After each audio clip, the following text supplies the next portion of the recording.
Welcome back to the Public Works Podcast, where we explore the people, policies, and projects that keep our communities running strong. I'm your host, Shane Silsby. Today, we're diving into one of the most urgent and complex challenges facing public works leaders across the country. That's water. From the Colorado River's dwindling supply to the pressures on our groundwater systems, the story of water in the American West is one of scarcity, innovation, and shared responsibility. Our guest today knows this landscape better than most, and that is Dr. Kathryn Sorensen. She's the Director of Research at the Kyl Center for Water Policy at Arizona State University, and she's a former director of the City of Phoenix Water Services Department. She spent her career helping cities and states navigate the delicate balance between sustainability, affordability, and infrastructure investment. In this episode, we'll unpack the future of the Colorado River, the importance of groundwater management, the massive challenge of upgrading our water and wastewater systems, and how utilities can finance these critical projects while keeping water affordable for everyone. So grab your coffee, turn up the volume, and get ready to learn what it really takes to secure our water future. That's all right here on the Public Works Podcast. Hope you enjoy this episode. Hello and welcome to the Public Works Podcast, where we explore the people, policies, and projects that help shape our communities. I'm your host, Shane Silsby, and today we're thrilled to have with us Dr. Kathryn Sorensen, Director of Research at the Kyl Center for Water Policy at Arizona State University. You may hear her say ASU. It's all the same. She is one of the nation's most foremost experts on water management, infrastructure, and policy. So, Kathryn, thank you so much for joining us today on the show. Oh my goodness, it's a pleasure to be here. Thanks for including me. Yeah, we appreciate your time. We know you're traveling over the country. You're always giving speeches and talks and trying to educate us. So great job doing that. And we appreciate hearing a little bit from you today. Great. So as we jump into this, obviously you're able to talk intelligently about all this stuff because you have a great background and you've been on an interesting journey. If you wouldn't mind telling us about how you got to that point, and maybe a little bit of your time at Phoenix, and we both worked there a little bit. I think I left the city of Phoenix before you joined. Tell us about how you ended up in your position over the great career you've had so far. Yeah, my story is an odd one and probably a little unusual. I took a class in economics as a senior at McClintock High School in Tempe, Arizona. At that moment, I just realized I would be an economist. I fell in love with it. I knew that's what I would do with my career and with the rest of my life. What's great about economics is that it's the study of scarce resources, right? And the study of how we allocate them, who gets what. And I think growing up in Arizona, I just understood that water was among the most important of the scarce resources. And so it was natural for me to pair those two. And I actually studied the economics of water resources as an undergraduate and as a graduate student. It did a dissertation in it as well. Okay. So I jumped in and never looked back. And I actually started out in water policy. So the major cities in the Phoenix area have positions where the role of the person in them is to acquire and protect water supplies. That's a really important thing out west. And I was actually in one of those positions for the city of Mesa, Arizona. Loved that. Actually had the honor of participating in some Indian water rights settlements and did some other really interesting things. And then they asked me to take on more and more operations roles. And that surprised me. I was reluctant at first, but the more I got into operations, the more I loved it. And I eventually worked my way up to running the city of Mesa's water and wastewater utilities. And then from there was recruited to run the city of Phoenix's water and wastewater utilities. So it was fun. It was a fun journey. And now I'm at the Kyl Center for Water Policy at Arizona State University, where I get to help educate the general public and other stakeholders about how all these complicated things work. Yeah, that's really interesting. And people might think, yeah, Arizona, of course, water is important. But what they might not understand for a large metro area is that growth vertically and or to expand, that also takes water. And if you only have finite resources, that restricts your ability to change what your community looks like. So, Oh, yeah. right? Go ahead. I was going to say, absolutely. And it's super important in desert cities because, of course, no one is going to be willing to invest in our economy unless they have some assurance that we are managing water wisely for the long term, right? It's a really important part of the water management that happens here. Excellent. And we'll talk a little bit about how the water gets to be there. Now, the Colorado River, which is one of the main sources, right, is often called the lifeline of the American West. But we've seen historic strain on that from drought, overuse, climate impacts. From your perspective, I know you've talked about this before in some of your engagements. What are the biggest challenges facing the Colorado River system today, and how can states collaborate to try to ensure better long-term sustainability and continuous flow? You might more concisely ask what isn't a challenge facing the Colorado River these days. Honestly, I don't mean to make light of it, but the challenges on the Colorado River are huge right now. And there are a lot of issues at play. First, and probably most important, is just that the Colorado River is over-allocated. It is over-allocated by probably at least 1.5 million acre feet per year. For context, because I know not everyone who listens to your podcast understands what an acre foot is. It's something we use out west, but the entire city of Phoenix uses about 300,000 acre feet of water per year to meet all of its demands. So being over allocated by 1.5 million acre feet is a lot of water. So that's just a tremendous challenge to begin with. And then we've been experiencing about at least 20 years of horrific drought. So not just a drought, but actually the worst drought that they can find on the paleo record in the last 1,200 years. So if you take an over-allocated river system that is experiencing 25 years of just horrible drought, you get where we are today, which is at a place where the two largest reservoirs in the country, Lake Powell and Lake Mead, are being drained and are approaching critical levels. So yeah, we've got some real challenges ahead of us. For sure. And if I understood your math and metaphor there, Phoenix, about 300,000 a year, oversubscribed by 1.5 million. My reading of that is you have like 5 metro areas the size of Phoenix more, oversubscribed more than what the source is. And maybe for that, you can just explain the states, because within that, we talked about cities and communities being able to expand. So you have Phoenix, one of the fastest metro expanding areas in the country, and then Las Vegas expanding. I'm in Southern California. We have access to it. So can you just quickly outline the states that access that system and primary? Yeah, sure. Yeah. So the Colorado River is shared between 7 states, about 30 tribes, and the Republic of Mexico. So there's a lot of people in the mix. Most of the snow that feeds the Colorado River comes from, of course, the upper basin, mostly Colorado. But the upper basin includes Wyoming, Colorado, New Mexico, and Utah. And then here in the lower basin, there's Arizona, California, and Nevada. And then, of course, there's a national obligation to deliver water to Mexico under treaty. So that's all the people that share the Colorado River. Agriculture to this day actually uses the most Colorado River water. About 60% of the Colorado River is used for agriculture. And municipal uses are relatively small. They're only about 13% of the Colorado River. So you can imagine for all the cities of Southern California and the Phoenix area and Las Vegas and Denver and Albuquerque and all these areas that depend on Colorado River water, they have really done a great job of increasing water efficiencies and driving down their per capita water use.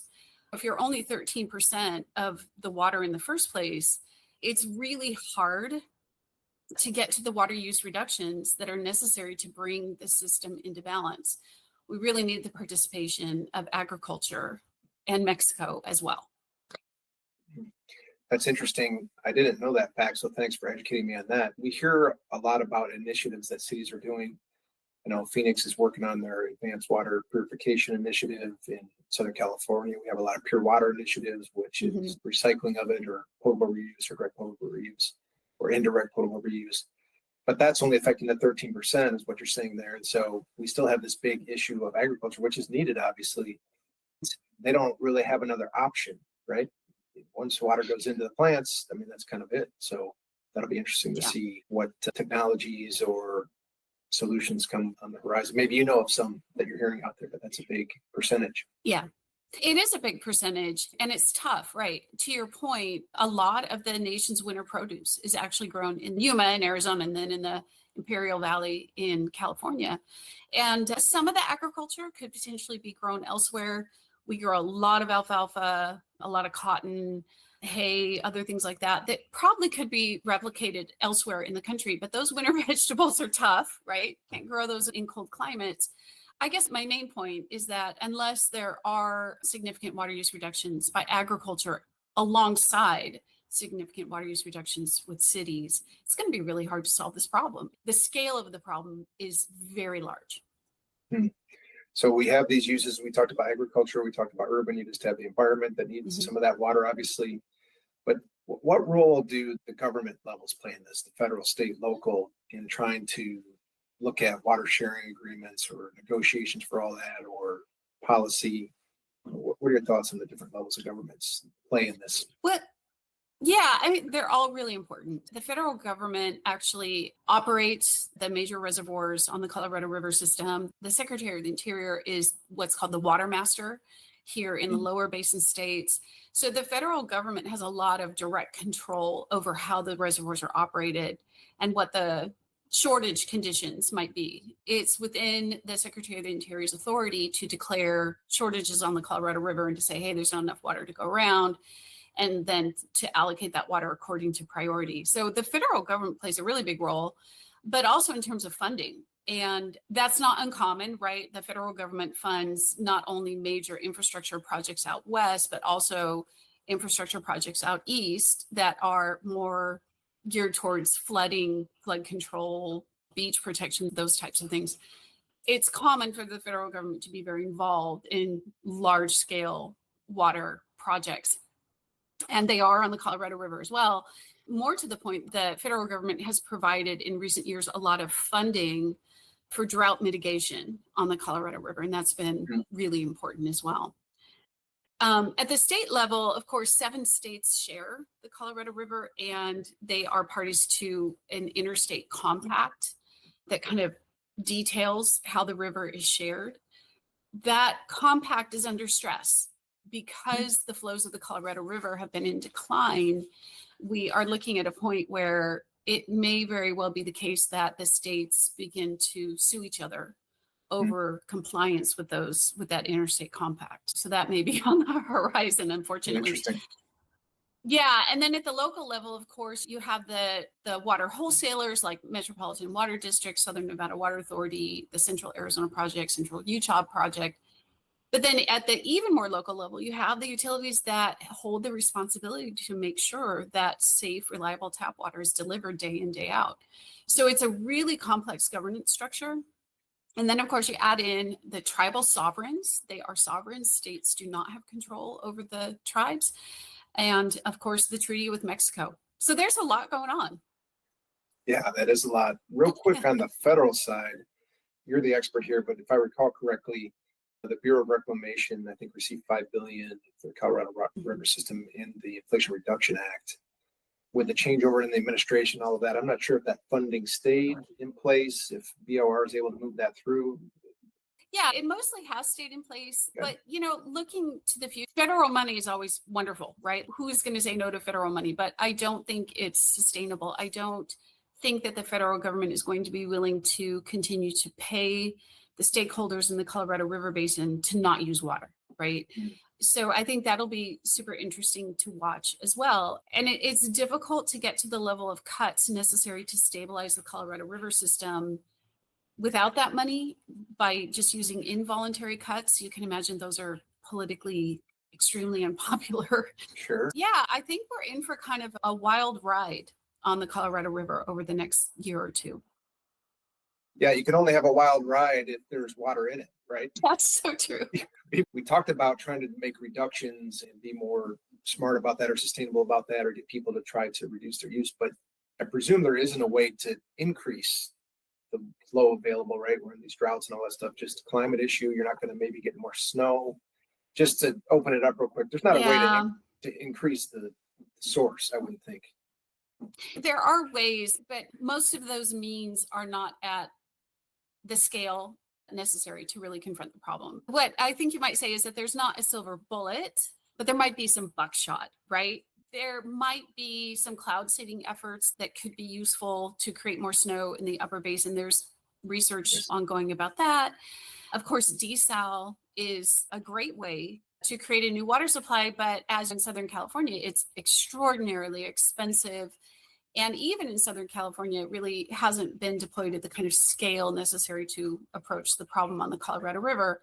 There are also efforts like Phoenix is engaged in to create advanced water purification programs, basically take extremely highly treated reclaimed water and use it either directly or indirectly in potable systems. So I guess what I would say is there are tools, and it will probably be necessary to deploy all of those tools to reach reasonable solutions on the Colorado River. But unfortunately, no super inexpensive, easy way to augment the supplies of the Colorado River. Interesting. Quick side note on desal, because this is in my neighborhood. I'm in coastal Southern California. Yeah. It is expensive, but also it's very difficult to permit. Environmental regulations, things like that, people are concerned about it, even though the technologies are going well below the seafloor and they're pulling through without affecting wildlife or habitat. There's still a stigma, and so very difficult to get that. What other sources do we have? Thank you for those answers. That's great. Yeah. Groundwater, right? Maybe another source. Yes. So if we move into that, it's another critical, but people don't always see it, source. And when surface water runs short, it may offer a backup supply. Can you talk about that from the perspective of maybe Arizona and neighboring states and how they might have approached that and groundwater management, what lessons could be applied nationally or maybe within the 7 states that we're learning in Phoenix area, what you're working on? Talk to me about I'm so glad you asked that, because I think that groundwater is probably our most important source. So of course, we always want to see reliable surface water flows. That's our checking account, right? Renewable surface water supplies. But ultimately, our savings account is groundwater. And particularly here in Arizona, Arizona is blessed with very large and very productive groundwater aquifers. A lot of Arizona is what you call basin and range territory. So that means there's these mountains and then there's valleys in between those mountains. And over time, the flows of rivers and streams have deposited a very large amount of groundwater. But if you don't manage it sustainably for the long term, if you just pump it out, then it won't be there as your savings account. Arizona actually managed to have the fortitude back in 1980 to pass really progressive groundwater management legislation. I think it's the most progressive groundwater legislation that you'll find in this country, if not this world. It ties the ability to subdivide land and grow to availability of water. So it is a very direct tie between land use planning and water planning. And out here in the arid West, that's really important. And it provides that consumer confidence for investment in our economy.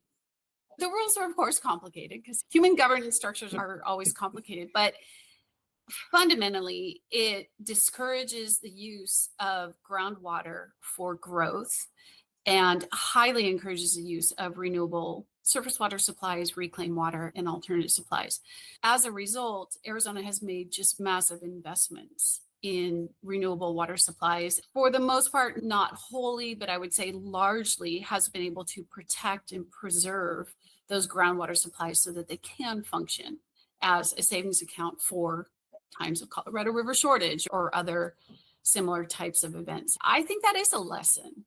I hate to see it, but a great example of why that's so important is what's happening right now in Tehran. I don't know if you've seen the headlines about that, but it's a story of lack of protection of groundwater supplies and chronic mismanagement. And as a result, Tehran does not have a savings account to fall back on as its surface water supplies have run short. And that's horrible. I think management of groundwater is probably among the most important of issues that face us today. That's interesting you bring that up. I wasn't aware of the 1980 legislation that helped with that, but obviously in operation in the city of Phoenix. So the departments I was in, Planning and Development Services, Transportation, would work with your department, Water Department, to have folks obtain will serve letters, right? The city will serve them with water. And that was kind of a metering element or a stopping point. It didn't have that, which would usually happen in the outskirts. So in operation, that's what was happening. And that's helping protect those groundwater sources, which I think is great. We know more about that now. Those sources we call aquifers, right? Talking about that a little bit, what are the most effective tools for maybe managing or protecting those aquifers? We just talked about one operationally with permitting and looking at land. Anything else you want to offer on monitoring and protecting those aquifers? It is tough to protect aquifers because the thing about groundwater is that it's generally much cheaper to drill a well than to build a surface water treatment plant, right? And wells can be drilled in small increments, right? So you can drill a well and realize a relatively small unit of water. If you build a surface water treatment plant, you really have to build it to scale, right? That adds to the expense. And wells can be brought on incrementally. So there's just always this natural temptation to exploit groundwater resources over surface water resources. And it takes a lot of diligence to protect that groundwater. We see that play out in the Valley of the Sun and, of course, elsewhere across the West and even the world. But it is really important to use renewable water supplies where they are available in lieu of mining groundwater supplies that will disappear.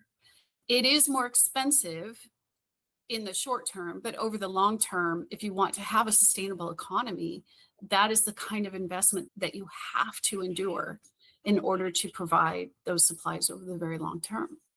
It's hard to do that. And I think as a consequence, we do see extensive groundwater depletion across the globe, unfortunately. Yeah, water rights is a big thing. In the Midwest, in Michigan, we didn't really worry about that, right? It was always raining or snowing or something. Yeah. Water rights, a big deal in the Southwest. And when we think about it from a pitcher standpoint, because the aquifers or the groundwater doesn't follow jurisdictional boundaries, right? It just is where it is. Right. You have a bunch of straws going into a common pool, if you will. If somebody's not following the rules, they could deplete it for somebody else, and that person wouldn't even know about it. So that kind of gets into maybe technology, policy a little bit, innovations. Anything else you wanted to mention there to bring forward more transparency, accountability around management and use? No, but I'm glad you talked about straws and groundwater, because actually I think that's a really important point. I'm in Arizona and we tend to be somewhat libertarian in our politics, right? In the Barry Goldwater sense. But the problem with groundwater is that it is an open access resource, meaning that the person with the biggest well wins and can pump out groundwater from his neighbor. And so unless you manage it, you will see a market failure and you will see the tragedy of the commons. It's hard though. It's really hard. It's politically unpopular. The people who are already making use of the resource, of course, don't want to give up that resource. Those who aren't making use of the resource want in. It is very difficult to accomplish, but if you don't do it, then it's really difficult to provide water certainty for the long term. Yeah, you mentioned that the Arizona's politics, it's also tied to property rights, right? That's why it's somewhat of a pro-development community, because, well, that's your right to do that. You're like, I can put that straw in, that's my right, but maybe not understanding that you're affecting your neighbor, even though it doesn't seem like it because you're going straight down. Good point. Exactly. Okay, great. That's important. I don't know if everybody knows that, but that's applicable, I think, across the country in some cases, how aquifers work with drawdowns and all of that's exacerbated in the Southwest. Yeah. So the way you get to groundwater or these surface water treatment or water supply treatment plants or facilities we talked about, those have central facilities and they have all these pipes everywhere, either supplying or collecting. And that's getting old, right? Those are always aging. That's the challenge about infrastructure. When things happen at the federal level and there's a debate and there's politics and Democrats, Republicans, I always remind them there are no Democratic roadways or Republican bridges. There's no Democratic sewer lines or Republican water lines. And every year that infrastructure ages. So whatever you do, fund infrastructure, because that's something that needs to be done anyway, but you also get a return on the investment. Much of America's water and wastewater infrastructure is decades old, if not hundreds of years old, and nearing the end of its life in some cases. From your perspective, what are the most urgent priorities for modernization, and how should utilities balance reliability, sustainability, affordability, quality levels to deal with PFAS, things like that, those upgrades? What are your thoughts on that? Well, I think you hit the nail on the head. Unfortunately, across this country, we see these water systems aging and we see a commensurate lack of reinvestment, right? It is very tempting to live off of your infrastructure until it fails and to kick the can down the road and force future generations to pay that price. It's extraordinarily concerning. And we see it in nearly every community. And one of the challenges that we face that really exacerbates that out west is that we do love our sprawl, right? We have a lot of land. And so we like to have these cities that are very vast in size. And that means a lot of pipeline per person in order to serve the water and the wastewater. And cities out west have managed to oftentimes force developers to pay for the initial infrastructure installation. And that's great. We say growth pays for growth. That's wonderful. But to your point, that infrastructure is aging and then it falls on the community to fix and replace it over time. And when you have a huge amount of pipe per customer, that burden becomes quite high. And so I think in many ways, the ultimate price of urban sprawl will be in pipeline replacement. The city of Phoenix is a great example there. The city of Phoenix has about 7,000 miles of water lines and about 5,000 miles of sewer lines. It is a very large system. Fortunately, it has a large population over which it can spread those costs. But if you look at it per customer, it's high. The city of Phoenix is young enough to still live off of the youth of its infrastructure, but that time is coming to an end.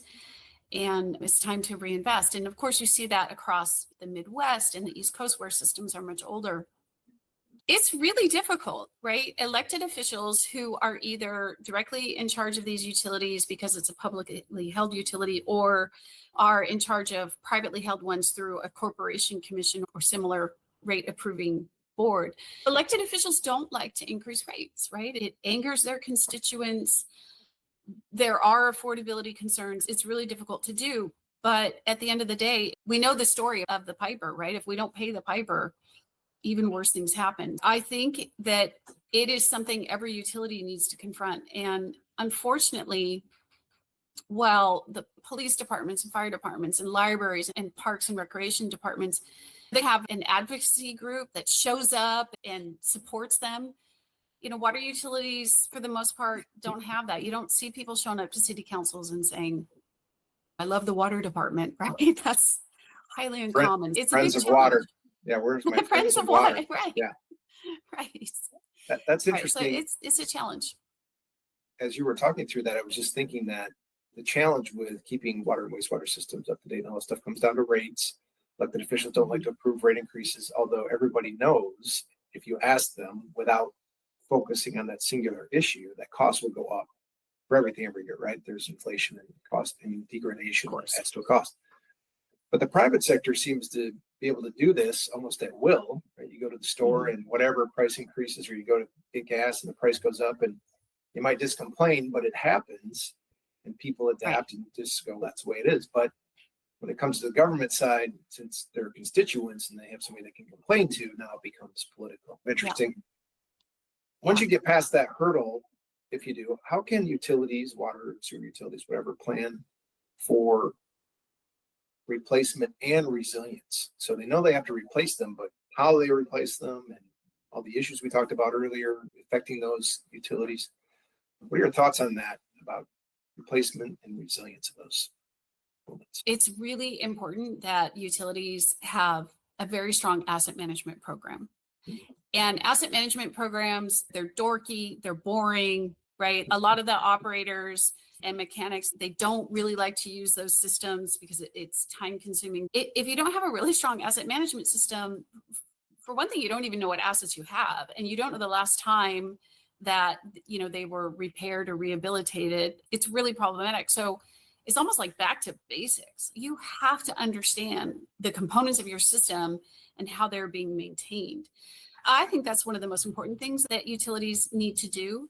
But within that, there are ways to optimize your asset management program and the replacement of aging infrastructure. You mentioned that you worked in transportation. One of the things that you can do is look at, okay, when do we need to replace a road? When are we going to carve up a street anyway? And if we're going to be carving up that street, should we maybe be taking a look at the water and sewer pipes underneath it at the same time? Maybe they don't need to be replaced, but maybe they're within that window where it just makes economic sense to do both at the same time and save some money. And there are ways to optimize with new technologies, new pipelining systems, particularly on the sewer side. There's a lot of technology that can be deployed, but those can really only be deployed on top of an effective asset management program. Good point. I think we talked about the piper, paying the piper. Take the water line, for example, or sewer line. If you don't hit that for an improvement somewhere on the degradation curve before it gets beyond repair, you could put in a slip line or some type of pipeline or maybe to deal with it before it completely degrades. It costs money and your water rates might have to accommodate that cost. But if you wait longer, this is your point about the roads. Now you don't even have that as an option. Now you're tearing up those roads and other utilities and impacts. Now your costs are up, whatever, 10 times. Now you really and irritating all your customers because your roads are dug up all the time, right? Yeah, no, right. But it's always so easy just to push that off, right? And God bless them, because I'm always grateful to elected officials because they are willing to be elected officials. It's a thankless job in the US right now and comes with a lot of grief. I'm fundamentally grateful to them for their service, but their terms are 2-4 years, and infrastructure requires a very long-term view. And so that's just a fundamental governance problem when it comes to utilities. For sure. Yeah. Indexing, I think, is one of the solutions some agencies have come up with. Let's just approve an indexing process. So I don't know if you want to talk about that a little bit to try to avoid having to deal with these rate votes all the time. But for sure. The city of Phoenix does that. LA does that. I assume it's becoming more and more common. It is extraordinarily painful to come in front of a city council every single year and ask for a rate increase. What a lot of utilities have turned to is multi-year rate approvals. But you have to be careful there too, right? You don't want to tie the hands of future councils. Of course, a future council can always undo a rate increase. That happens too. I would say it's a careful balance. I think it's probably too much to go for rate increases every single year, but I think you also want to be a little careful about how many consecutive years of rate approval you set in place at one time. Sure. Before we move off of this interesting segment, any standout examples of successful modernization or smart water tech or something like that you've seen as people are trying to address this aging infrastructure or expansion issue? The technology about detecting leaks has come a long way. I think that's really important and can be deployed in ways that meaningfully decrease the cost of pipeline replacement. I think that's super important. And there's a lot that can be done with meters. Meters are also very boring, but very important. Meter replacement is incredibly important for many reasons, for revenue recovery, but also just to better understand where your water is going and what those consumer trends are. I think that's really important. And these days, the meter tech has come so far, right? And there's a gradual movement away from mechanical meters towards electronic meters. I think that's pretty exciting. It gives you real-time information about consumer behaviors that can really help you create very effective demand management programs, conservation programs. I think that's pretty exciting. And of course, anytime you change out a meter, you're saving water in the sense of capturing more of the consumption on the revenue side, but also you're stopping leaks. I think that's really important to keep on top of. For sure. A little improvement times 1.5 or 1.6 million people in Phoenix can turn out to be a big thing. So we talked about some of those innovations and then money and a pay-as-you-go strategy. But I wanted to talk to you about financing a little bit because this comes up all the way to the federal level on state revolving funds and things like that. One of the toughest challenges we have in the public works industry is dealing with financing. People think about it from a personal financing standpoint. Say, I don't want to be going to debt or loans and all that stuff. But utilities need major infrastructure, and it might be beyond what a rate can get you to, and you got to make a big leap. That can overburden the ratepayers if you try to do that just on a rate. What are your thoughts on how policymakers and utility leaders can strike that balance between fiscal responsibility, reliable service, and think about financing through either public-private partnerships or bonds or something like that as part of the answer? So I would say all of the above, right? I think that fiscal responsibility is super important because you have an obligation to your ratepayers, but also because you're not going to be able to bond your projects at reasonable interest rates unless you have some fiscal control, right? So I think that's really important. It is very difficult for elected officials to increase rates, and that is understandable. I think that there are ways to structure water rates so that they provide some relief and affordability at lower levels of consumption for those who might be struggling while still garnering enough revenue through higher levels of consumption to meet the needs of the utility. But of course, it's never popular to redo a rate structure, right? Everyone has very strong opinions about how much they should be paying for their water consumption. I think there are some really great rate structures that can be deployed that can alleviate a lot of those types of concerns. Yeah, I think that there is a very important role for private equity and public-private partnerships to play. I know that there are some utilities that are reluctant to open the door to those types of public-private partnerships, but I think they're really valuable. I think they can be structured in ways that give comfort to the community about control of utility operations while still allowing new money to flow into the utility.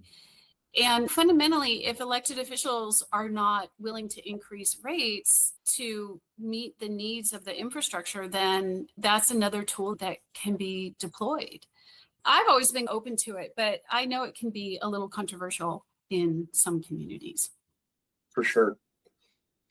It's interesting. In my experience, a lot of the P3 public-private partnership projects I've worked on or tried to evaluate, the revenue source to pay back the debt service is the issue, right? So when you deal with general funds, those are very strained. But when you have water revenues, wastewater revenues as a source, it seems like that might be more of a attainable option because you can lock that in. You can reduce your overall spend because you can finance and build more in a short part of time and deal with inflation, construction costs, and all that stuff. It seems like it might be something that agencies will consider more in the water and wastewater. I honestly hope so. And I think that there are ways to structure those debt payments that can provide some relief to communities. Of course, at the end of the day, I always have to pay the piper, right? I think there are innovative ways to accomplish that. And there are some other partnerships I think that are really interesting and worth examining. For example, there are companies that very much want to be water neutral. It's hard to do that at a local level, right? You can potentially pay a farmer in a faraway place to use less water and then claim that your overall water use is neutral, but it's not necessarily neutral at the local level, right? Decouple. But there are ways to do it. And I think one of the more interesting ones to look at is programs where an entity who wants to be water neutral comes in and actually helps fund the replacement of leaky pipelines, as an example, because then the water savings is very local and you can actually achieve water neutrality. I think there's some kind of innovative and new ways to look at this that are coming forward. That's interesting. I look forward to your next talk on that. I'm sure you'll have a good thesis ready to go, and we'll hear from you on that later. The other option, I guess, if you're not going to finance locally, is another external source.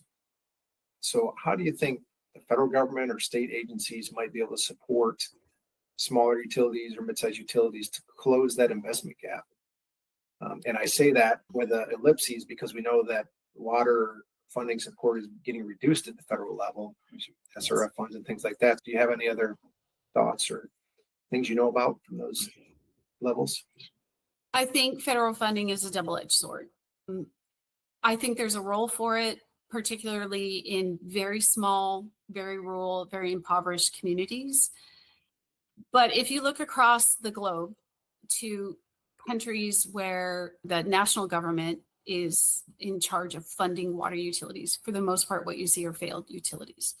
It's really difficult to get a national government to invest properly and robustly at the local level because of politics, right? And because if you have to compete with all the other national priorities, military spending, defense, pensions, Social Security, whatever, all those things, for the most part, water utilities end up not competing well.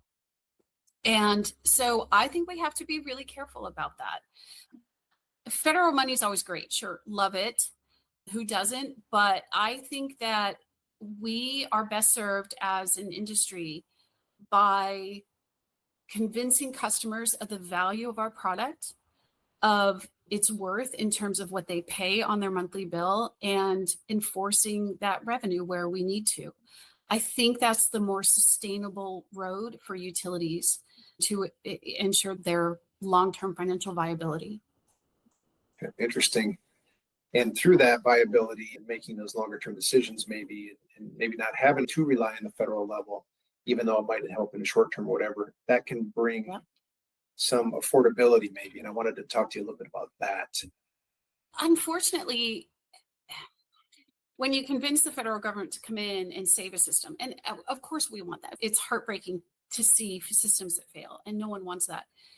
But what you're doing is convincing your customers that they don't really need to pay. And that's something that is then so difficult to ever overcome, right? And to ever convince them that, no, this is worth paying for because we want to maintain a viable system that promotes public health across many generations, not just over the next 2 years, right? And so I think we have to be really careful about that. Your point, I think, is that if you train a community to say you'll always get a bailout, then they're not going to want to make that near-term investment because they'll just wait until things get so bad. Yeah. Yep. Got it. We've seen this across the country with affordability issues in a lot of areas, not just utility. Water affordability is a growing national concern, especially for low-income houses or just any household nowadays. If the water costs are way up and all your costs are up.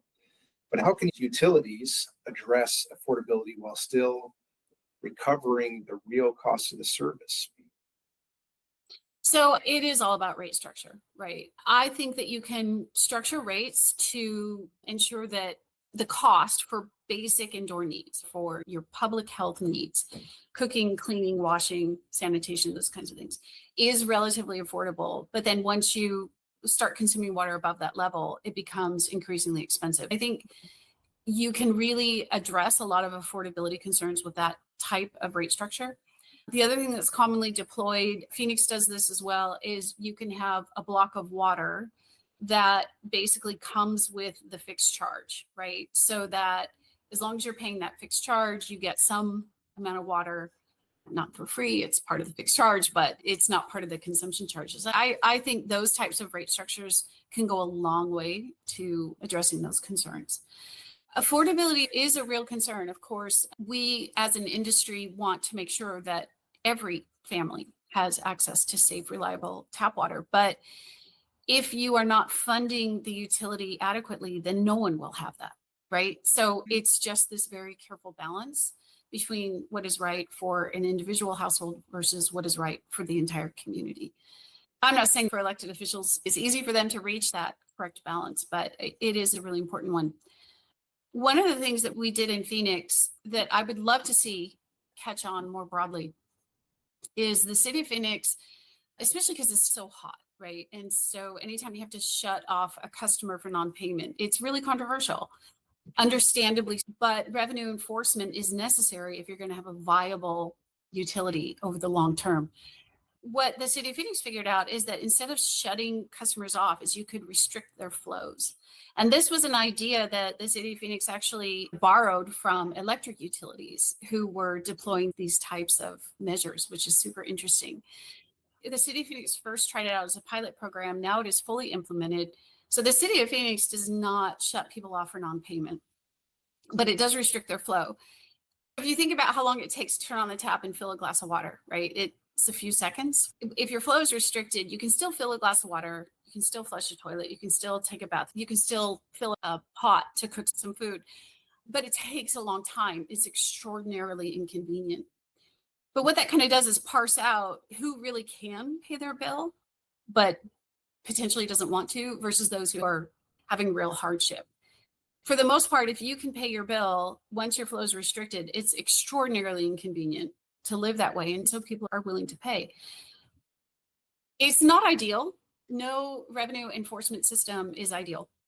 It would be lovely if we were able to just provide free water for everybody all the time. But I do think that type of program, a flow restriction program, is preferable to absolute shutoffs.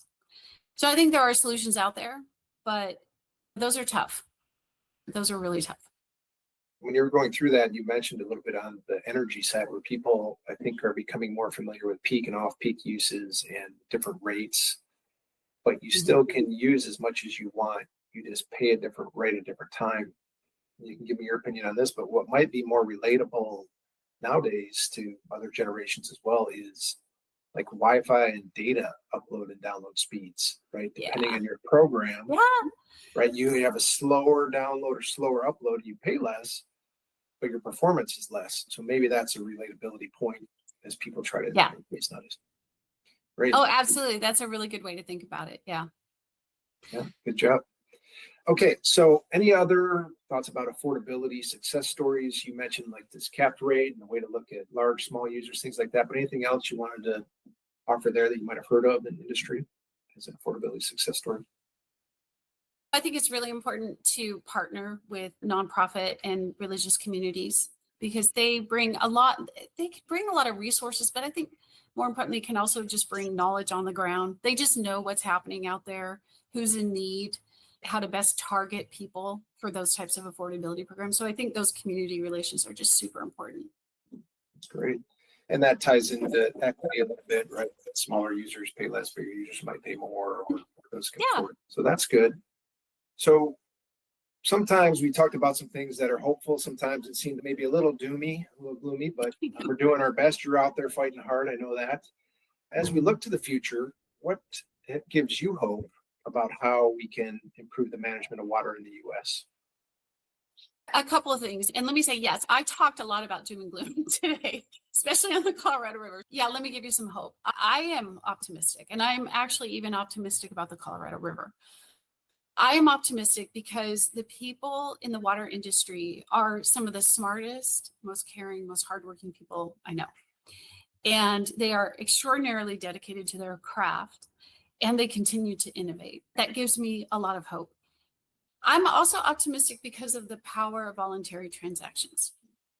We talked about that a little bit, like public-private partnerships as an example, but there are many others. There are voluntary transactions between agriculture and cities that have been deployed and will continue to be deployed to reallocate water based on market principles and move that water to more valuable economic purposes than have been deployed in the past.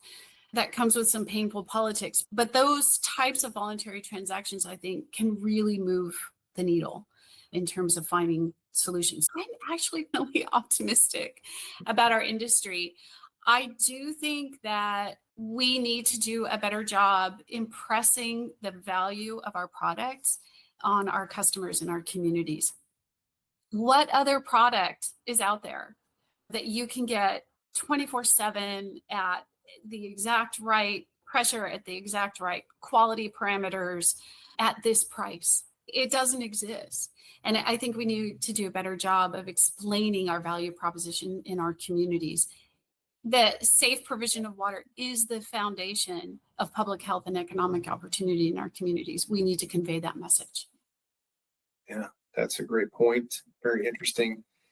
I was thinking about, okay, it would be great to be optimistic. Everybody loves a great story, but without defining the problem, people are going to be focused on a solution, right? So we have to do that, especially in the engineering world and the economics world. We have to identify that challenge in order to get the solution. So that's great. For sure. You shared a lot with us today, and I learned something, so I thank you for that. I know that our listeners will as well. Is there anything else you wanted to mention that we didn't cover that, hey, Shane, you really missed this. We got to hit this point. Anything you wanted to add? No, I think you hit it. We got into a lot of areas. You hit the high points. And Kathryn's smart. So if you all are following her and she comes up with something new, you're going to see her talking about it at some national conference probably, or writing an article or going to DC to talk about it. Stay tuned and follow Kathryn's efforts. With that, this again has been an incredible discussion. I appreciate your time today. Thank you for sharing your insights and your continued work advancing smart, equitable, innovative water management solutions across the Southwest and coming up with things that can be replicatable across the country. We really appreciate you being on the show. Thanks so much for including me. You're welcome. And for our listeners, thanks for joining us on another episode of the Public Works Podcast.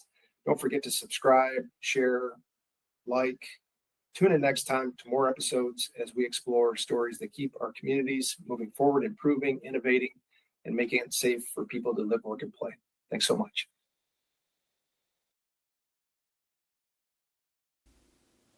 That was Dr. Kathryn Sorensen, Director of Research at the Kyl Center for Water Policy at Arizona State University, sharing invaluable insights on the challenges and opportunities sharing the future of water in the American West. From the Colorado River to groundwater management, from infrastructure funding to affordability, today's discussion reminds us that water isn't just a resource, it's the foundation of every living community. It's the foundation of every thriving community. It's required for safety, growth, and quality of life. Kathryn, thank you for your leadership and for joining us on the Public Works Podcast. And to our listeners, thank you for tuning in. If you enjoyed this episode, please follow, subscribe to the YouTube channel, share this episode with others, with your colleagues in the world of public works. Follow us on LinkedIn, and your efforts helps us reach more people with this free leadership development content. You can find more episodes, show notes, and resources at thepublicworkspodcast.com. Until next time, I'm Shane Silsby, and this has been the Public Works Podcast, where we talk about the people who keep our communities moving forward. See you next time.